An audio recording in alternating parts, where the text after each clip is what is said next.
Araw-araw ako naglalakad ng 3 oras, hindi para mag-aral, hindi para maglaro, kundi para maghanap at kumuha ng malinis na tubig. Tubig lang naman yan. Hanggang sa mawalan ka na nito.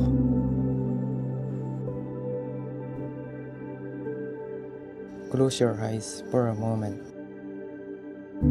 Imagine waking up tomorrow and there's no clean water to drink. No tap to wash their face. No toilet. No way to keep your child safe from disease. For millions of people around the world, this isn't a bad dream. It's everyday life.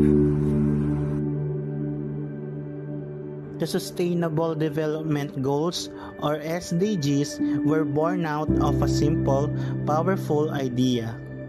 That no one should be left behind. That every human being deserves dignity, hope, health, and a chance to thrive.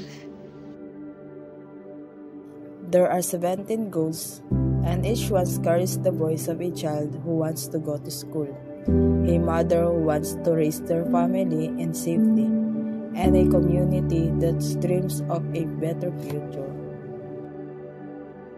And among them, SDG 6 speaks of water, the most basic human need. SDG 6, clean water and sanitation, is about more than just pipes and pumps. It's about life, health, and human dignity. It's about a little girl walking miles every day to fetch water instead of sitting in a classroom. It's about families getting sick because their only water source is polluted. But it's also about hope. It's about communities digging wells together, installing toilets, cleaning rivers. It's about change that starts with just one act of compassion. Because when we give water, we give life. When we provide sanitation, we restore dignity. And when we believe in these goals, not just as ideas, but as commitments, we bring the world closer to what it was always meant to be, a home for everyone.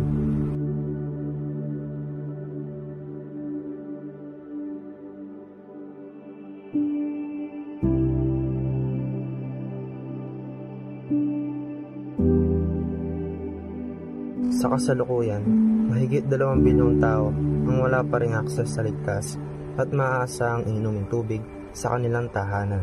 Araw-araw, higit sa 1,000 batang wala pa 5 taong gulang ang namamatay sa mga sakit dulot ng maruming tubig, kawalan ng maayos na palikuran at kakulangan sa kalinisan. Hindi dahil wala tayong sapat na kakayahan. Hindi dahil kulang ang resources. Kundi dahil hindi pa natin naaabot ang bawat isa. Ang tubig ay pundasyon ng kalusugan, edukasyon at kabuhayan. Kaya ang SDG 6, Clean Water and Sanitation, ay hindi lang layunin. Ito ay panata. Panatang walang sino man ang maiiwan.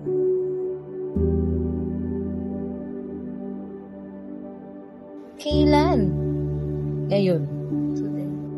Hindi natin kailangang maghintay ng malaking proyekto o perpektong kondisyon. Hindi natin kailangang maging eksperto o maghintay pa ng matagal para makagawa ng pagbabago. Dahil may mga lugar na nagsisimula na, may mga pagbabago na rin nangyayari. Sa ibang mga lugar, umaasa sila sa gravity-fed system. Tubig mula sa bundok na dumadaloy pababa sa komunidad. At kahit estudyante tayo, meron din tayong magagawa. Pwede tayong magsimula sa maliit. Iwasan ang pagkaksaya ng tubig. Sumali sa mga clean up drive o information campaigns. Gumawa ng project na nagpro-promote ng wash, water, sanitation, hygiene. Gumamit ng social media para ipakalat ang impormasyon. At kung may pagkakataon, tumulong sa fundraising para sa komunidad na walang akses sa malinis na tubig.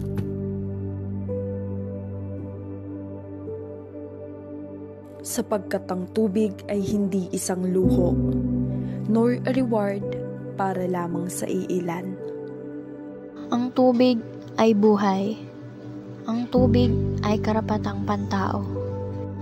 Pero sa kasalukuyan, isa sa bawat 4 na tao sa mundo ay wala pa ring akses sa ligtas na inuming tubig sa kanilang tahanan. At araw-araw, mahigit 1,000 batang wala pang 5 taong gulang ang namamatay sa mga sakit na kayang iwasan kung may malinis na tubig at maayos na sanitasyon. Sa maraming lugar, ang mga bata ay nagigising na madaling araw para maglakad ng ilang kilometro. Hindi para pumasok sa eskwela, kundi para magkikip ng tubig. Ang mga babae, araw-araw nalalagay sa alanganin sa paghanap ng ligtas na palikuran. Ang mga pamilya araw-araw ay kailangang mamili. Iinumin ba nila ang tubig na alam naman nilang marumi o magtitiis sa uhaw? Ito ang epekto kapag ang tubig ay hindi abot kamay. Una, nagkakasakit ang mga bata. Pangalawa, nahihinto ang edukasyon. Pangatlo, humihina ang kabuhayan. At ang panghuli, nasasakripisyo ang dignidad ng tao.